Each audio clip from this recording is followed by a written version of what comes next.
Hello student, good morning, नमस्कार। आप सभी को मैं रघुवीर आचार्य फिर आपके साथ एक नया लेक्चर लेके आया हूँ। वो है बीएससी बीएड सेकेंड ईयर की, ठीक है। और लेक्चर नंबर ये हमारा 2 रहेगा। और फर्स्ट लेक्चर में अपन लोगों ने यूनिट नंबर फर्स्ट स्टार्ट की थी, वो थी real gases and ideal gases. और इस यूनिट का first topic assumption of kinetic theory of gases, इसके बारे में बहुत अच्छी तरीके से डिस्कस किया, ठीक है। और उम्मीद भी करता हूँ आप लोगों को समझ में भी आया होगा, ठीक है। और इस यूनिट का जो अगला टॉपिक हमारा रहेगा वो रहेगा ideal gases, ideal gas and explanation of pressure of an ideal gas, ठीक है। अब फर्स्ट लेक्चर में जो एजम्पशन आप लोगों ने पढ़े काइनेटिक मॉडल के, वो क्या थे। यदि कोई हमारे पास गैस के मॉलिक्यूल है, वो कोलिजन भी करेंगे, आपस में भी करेंगे, और कंटेनर की वॉल के साथ में भी कोलिजन करेंगे। और कोलिजन करते हुए वो क्या जनरेट करेंगे, फोर्स जनरेट करेंगे, और फोर्स की वजह से इसमें क्या आएगा, प्रेशर भी आएगा। वो प्रेशर अपन को यहाँ पे निकालना है, ठीक है। सबसे पहले हम लोग चलते हैं कि आइडियल गैस क्या है। कि ऐसी गैस जिसके मॉलिक्यूल बिंदु मात्र हो और इनके मध्य लगने वाला इंटर मॉलिक्यूलर फोर्स भी क्या होगा, 0 के बराबर होगा। इसके कारण इसकी मॉलिक्यूल की जो टोटल एनर्जी होगी वो काइनेटिक एनर्जी के फॉर्म में होगी। और ये मॉलिक्यूल उस कंटेनर के पूरे वॉल्यूम में वो क्या करेंगे, रैंडमली मोशन करेंगे, ठीक है। अपन लोग यहाँ पर प्रेशर कैलकुलेट करने के लिए सबसे पहले अपन लोग ये मानते हैं कि एक मेरे पास में क्यूबिक शेप में क्या है, कंटेनर है। और इस कंटेनर में कंटेनर की लेंथ मेरे पास में क्या है, L है। और इस जो मॉलिक्यूल है, उस मॉलिक्यूल की जो मेरे पास 3D में वेलोसिटी है वो क्या है, c वेक्टर है, ठीक है। अब ये c वेक्टर यहाँ पर पार्टिकल एवं मॉलिक्यूल की जो मोशन करने का प्रोबेबिलिटी वो क्या है, तीनों डायरेक्शन में क्या है, सेम है, ठीक है। तो x डायरेक्शन में वेलोसिटी कंपोनेंट मैंने मान लिया u1, ये किस डायरेक्शन में है, x डायरेक्शन में। ये v1 ये किस डायरेक्शन कंपोनेंट है वेलोसिटी का, y डायरेक्शन में। और w1 ये मेरे पास में क्या है, z डायरेक्शन में वेलोसिटी का कंपोनेंट है। यदि मैं यहाँ से c वेक्टर c स्क्वायर निकालूंगा तो मेरे पास यहाँ पर वैल्यू क्या आएगी इसकी, u1 का स्क्वायर, v1 का स्क्वायर, और यहाँ पर भी क्या आएगा, w1 का स्क्वायर। ये कैसे निकाला, c vector is equal to क्या आएगा, u1 i के प्लस v1 j के plus w1 z w1 k के प्रोग्राम। यदि इसका स्क्वायर निकालेंगे तो हमारे पास में क्या आएगा, c का स्क्वायर, v का स्क्वायर और w1 का स्क्वायर, ठीक है। अब अपन लोग इस पूरी गैस का प्रेशर निकालने के लिए सबसे पहले अपन लोग एक जनरल केस लेके चलते हैं, अर्थात एक पर्टिकुलर केस, जनरल केस नहीं सॉरी, अपन लोग पर्टिकुलर केस लेके चलते हैं। उसमें अपन लोग क्या मानते हैं कि एक मॉलिक्यूल है मेरे पास में जिसका मास मेरे पास में क्या है, m है।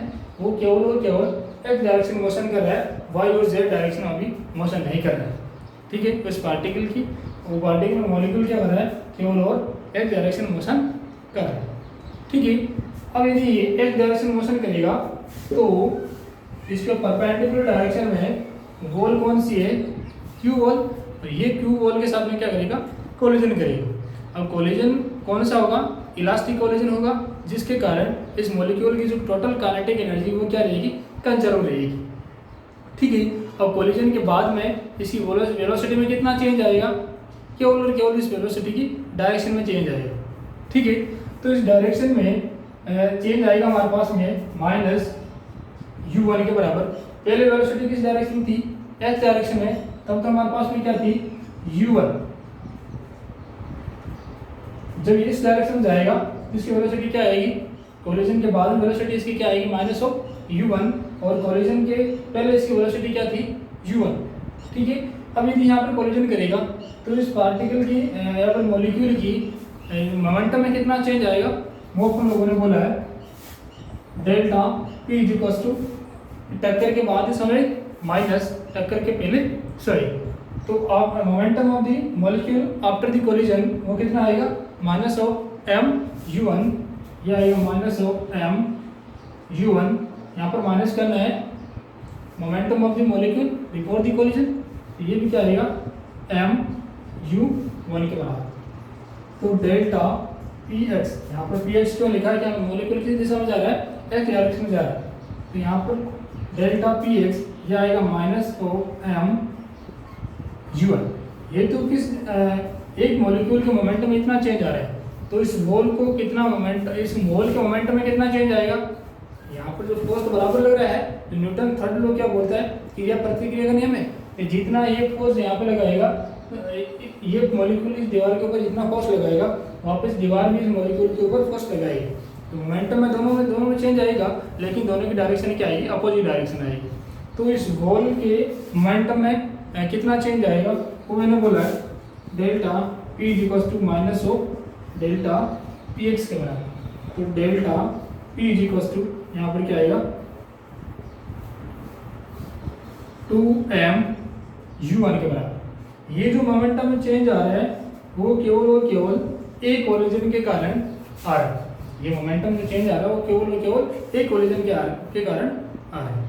ठीक है, अब यहाँ पे हम लोग निकालेंगे यदि कोई मॉलिक्यूल दो क्रमांगत टकरों में कितना समय लेगा, यदि हम लोग तो कॉन्सिक्यूटिव कोलिजन में कितना टाइम लगेगा, यहाँ वो ये अपन को निकालना है। यहाँ पे लिखेंगे पहले कि मोमेंटम में दीवार के मोमेंटम में कितना चेंज आएगा 2m u1। तो यहाँ पे लिखिए there will be time in to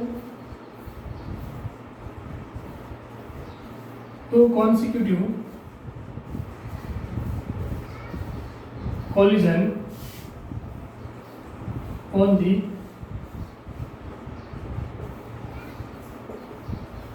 plane हमारे पास में क्या है, क्यू है।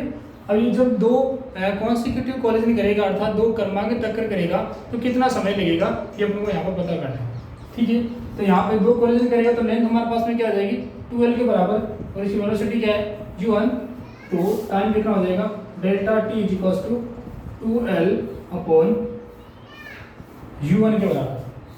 ठीक है, अब यदि अपन को ये निकालना है कि एक सेकंड में कितने कोलिजन कर रहे हैं, कि भाई इतने टाइम में कितने कोलिजन कर रहा है, एक कोलिजन कर रहा है। लेकिन आप यहाँ बोल सकते हैं, यहाँ पर आप लोगों ने लिखा है कि टू कॉन्सिक्यूटिव कोलिजन, तो यहाँ पर टक्कर कितनी होनी चाहिए, दो टक्कर होनी चाहिए, लेकिन दो नहीं है। ठीक है, ये समझने वाली बात यहाँ पे है कि मान लो कि मेरे पास ये मॉलिक्यूल यहाँ पे कोलिजन कर लिया। अब इसका इस जो मैं लाइन लिखी, इसका मतलब क्या है कि ये एक मॉलिक्यूल यहाँ पर कोलिजन करने के बाद में जो दूसरा कोलिजन करेगा वो कितने समय बाद में करेगा। ठीक है, एक कोलिजन यहाँ पे हो गया, अब दूसरा कोलिजन करेगा तो ये क्या करेगा, वापस यहाँ पर कोलिजन करके वापस यू मोशन करेगा। ऐसा मोशन करके इस पी हमारे पास पी वॉल है, इसके साथ में कोलिजन करेगा, एक कोलिजन करके वापस इस डायरेक्शन में आएगा।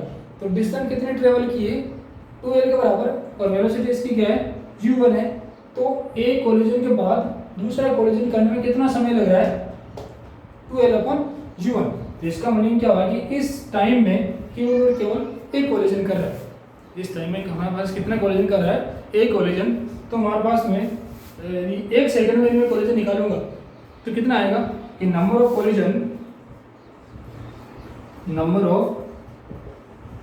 कोलिजन इन 1 सेकेंड। एक सेकंड में कितना कोलिजन आएगा, इसका उल्टा आएगा कि इतने समय में यदि एक कोलिजन हो रहा है, यदि 2l अपॉन u1 समय में कितना कोलिजन हो रहा है, एक कोलिजन आ रहा है, यहाँ पर क्या आएगा सेकंड। तो एक सेकंड में कितना कोलिजन आएगा, इसका यहाँ पर डिवाइड करिए इस पूरी क्वालिटी को, ये पूरी क्या हो जाएगी, उल्टी हो जाएगी। तो एक सेकंड में हमारे पास कोलिजन कितना आएगी u1 अपॉन 2l के बराबर। ठीक है, अब हमें ये निकालना है कि इस वॉल को कितना rate of momentum transfer to the wall, कि इस वॉल को मोमेंटम में जो मोमेंटम की स्थानांतरण की दर आएगी वो कितनी आएगी, अपन को यहाँ पे निकालना है। ठीक है,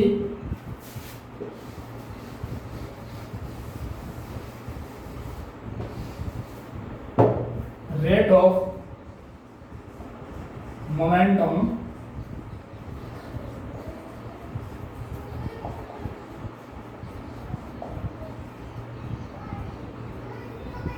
eight the momentum transfer to the wall Q is equal to क्या आएगा, del P upon del T. ये किसके बराबर आएगा कि यदि एक मॉलिक्यूल एक कॉलेज में कितना मोमेंटम ट्रांसफर कर रहा है 2m u1 इंटू, तो एक सेकंड में कितने कॉलेज हो रहे हैं u1 अपॉन 12 के बराबर, 2 से 2 यहाँ कैंसिल हो गया, तो del P upon del T ये किसके बराबर आएगा m u1 का स्क्वायर अपॉन l के बराबर। ठीक है, और ये क्वांटिटी किसके बराबर आएगी f ऑफ x के बराबर, f of x is equal to यहाँ पर आएगा del P upon del T. तो हमारे पास में f of x is equal to क्या मिल जाएगा m u1 का स्क्वायर अपॉन l के बराबर मिलेगा। ठीक है, ये क्या आ रहा है, एक मॉलिक्यूल के कारण इस Q वॉल के ऊपर इतना फोर्स जनरेट हो रहा है, एक मॉलिक्यूल के कोलिजन के कारण इस Q वॉल पर इतना फोर्स लग रहा है। यदि मेरे पास में ये n मॉलिक्यूल है, यदि मेरे पास पूरी कंटेनर में कितने मॉलिक्यूल हैं, n मॉलिक्यूल है, वो n मॉलिक्यूल केवल और केवल x डायरेक्शन मोशन कर रहे हैं, तो कितना फोर्स लगेगा ये अपन को यहाँ पे निकालना है। ठीक है, तो यहाँ से देखिए कितना आएगा f ऑफ x, एक बार मिटा दूँ इसको,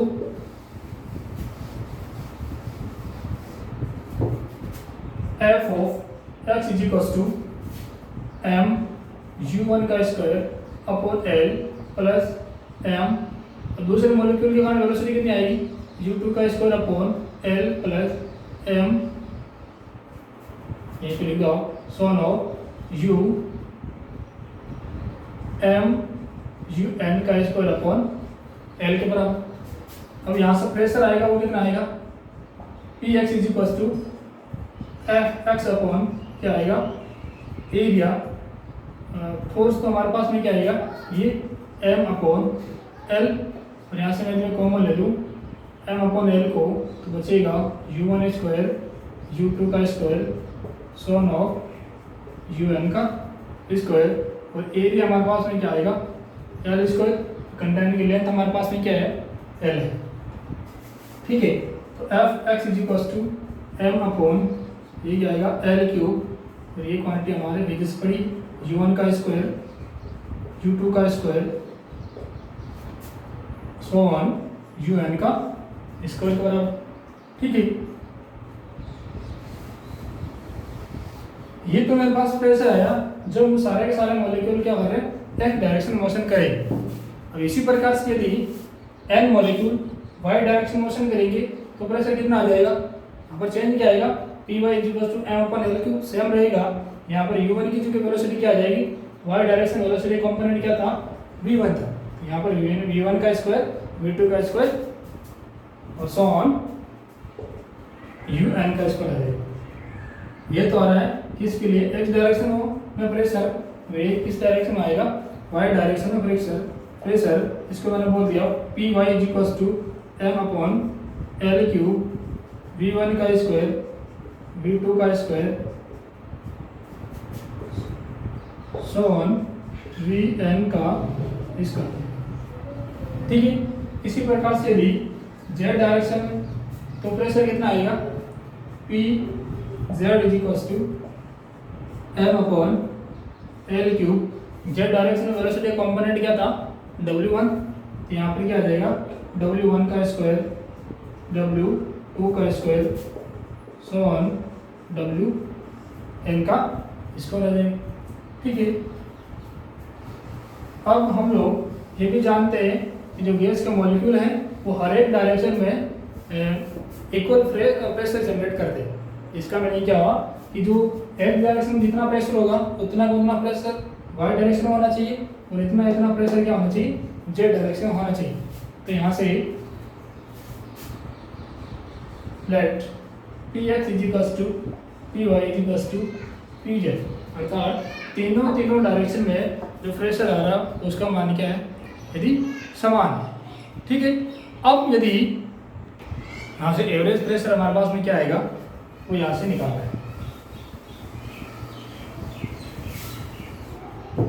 यहाँ से एवरेज प्रेशर उसको मैंने बोल दिया P इज इक्वल्स टू ये किसके बराबर आएगा 1/3 m/L³ जो अपन लोगों ने इक्वेशन लिखी थी Px Py Pz इन तीनों को बराबर करके और हम क्या निकालना है इसका एवरेज प्रेशर निकालना है। तो यहाँ से U1 का स्क्वायर U2 का स्क्वायर ये वाली इक्वेशन थी UN का स्क्वायर प्लस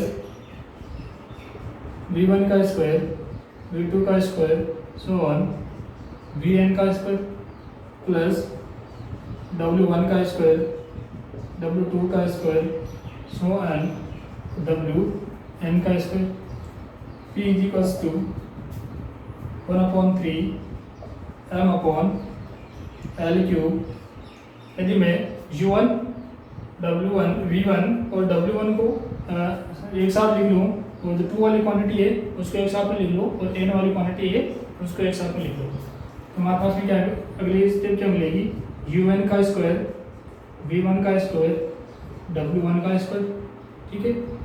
तो यहाँ से प्लस ये आएगा U2 का स्क्वायर V2 का स्क्वायर प्लस W2 का स्क्वायर W2 का स्क्वायर प्लस W1 का स्क्वायर WUN का स्क्वायर प्लस VN का स्क्वायर प्लस WN का स्क्वायर यहाँ पे क्या आएगा 100 ठीक है।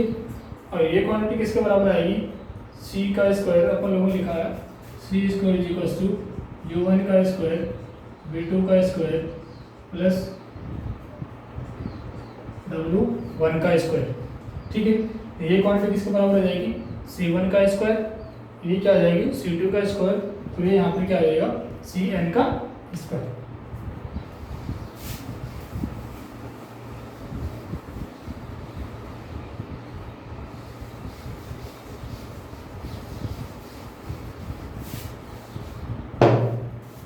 Average pressure P is equals to 1/3 m/L³ ये क्या आ जाएगा C1 का स्क्वायर C2 का square so on plus CN का स्क्वायर के बराबर।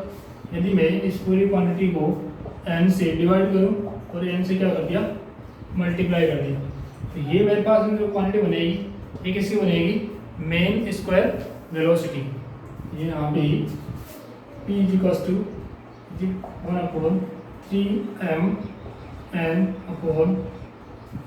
m/L³ ये क्या आ जाएगा C बार का स्क्वायर इसे हम बोलते हैं main square velocity main square velocity. और ये मेरे पास में क्या क्वांटिटी बनेगी यदि हर एक मॉलिक्यूल है जितने भी हमारे पास मॉलिक्यूल कितने हैं n मॉलिक्यूल है और n मॉलिक्यूल का जो मास है तो एक मॉलिक्यूल का मास हमारे पास में m है और कितने मॉलिक्यूल है n है यदि ये क्वांटिटी हमारे पास में क्या बनेगी mn पूरे के पूरे वॉल्यूम का क्या गैस के मॉलिक्यूल का क्या बन जाएगा मास बन जाएगा ठीक है। तो capital M is equals to क्या आएगा स्मॉल m इंटू n के बराबर ठीक है। और L³ ये किसके बराबर बनेगा कंटेनर का वॉल्यूम। तो यहाँ पे मान रखिए P इज इक्वल्स टू 1/3 जाएगा कैपिटल M/V और ये क्या लिख दिया मेन स्क्वायर वेलोसिटी के बराबर ठीक है। अब M/V ये किसके बराबर है बनेगा डेंसिटी रो के बराबर। तो P इज इक्वल्स टू यहाँ पर क्या आ जाएगा 1/3 रो C बार का स्क्वायर के बराबर ठीक है।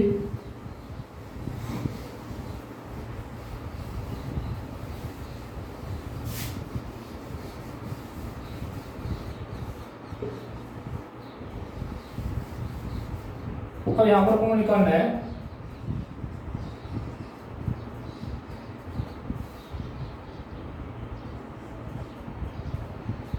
Average kinetic energy in per unit volume की इकाई आयतन में जो माध्य गतिज ऊर्जा होगी वो कितनी होगी। ठीक है, अब यहाँ पर जो स्टेप आएगी, यहाँ पर मैं वो स्टेप आपको समझाने जा रहा हूँ कि पर यूनिट वॉल्यूम में माध्य गतिज ऊर्जा आएगी वो कितनी आएगी। ठीक है, यहाँ पर जरा देखिए, यदि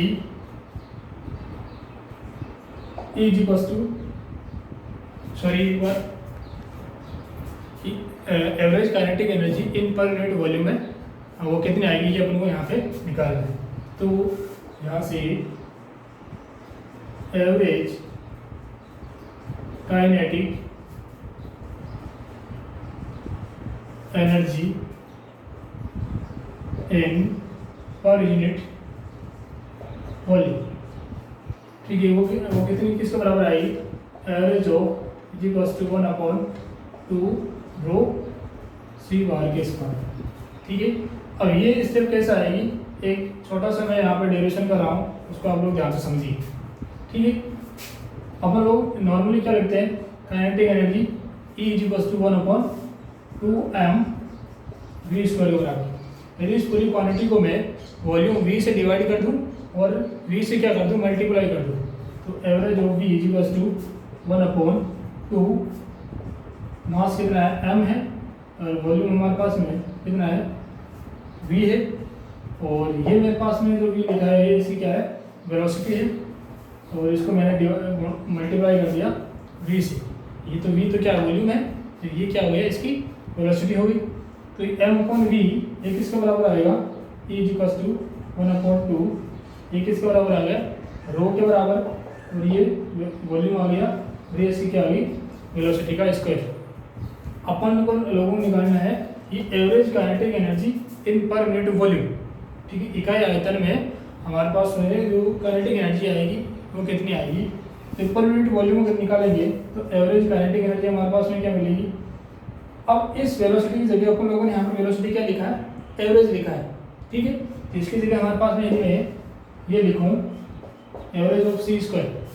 ठीक है, तो पर यूनिट वॉल्यूम में जो एवरेज काइनेटिक एनर्जी आएगी इसको मैं क्या लिखूंगा, ई बार के बराबर is equals to 1/2 rho C square. Volume का मान 1 कैसे हुआ, पर इकाई आयतन में अपन को निकालना पर यूनिट वॉल्यूम। ठीक है, तो रो सी बार स्क्वायर ये किसके बराबर आ जाएगा, 2 ई बार के बराबर। ये वैल्यू यहाँ पर रखेंगे तो हमारे पास में अगले जो एवरेज प्रेशर आएगा वो कितना आएगा, एवरेज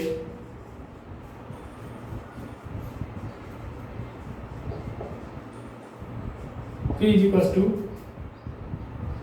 2/3, और यहाँ पे क्या मिलेगा, एवरेज ऑफ E। तो यहाँ से क्या निष्कर्ष निकला कि जो हमारा जो एवरेज प्रेशर है गैस का वो किसके बराबर होगा, कि जो एवरेज काइनेटिक एनर्जी आ रही पर यूनिट वॉल्यूम है उसके कितने गुना है, 2/3 के बराबर। ठीक है, अपन नेक्स्ट लेक्चर में बात करेंगे कि बॉयल का नियम क्या था, चार्ज का नियम क्या था, और जो आइडियल गैस की जो अवस्था समीकरण थी ये भी अपन को यहाँ पे निकालनी है। ठीक है, थैंक यू।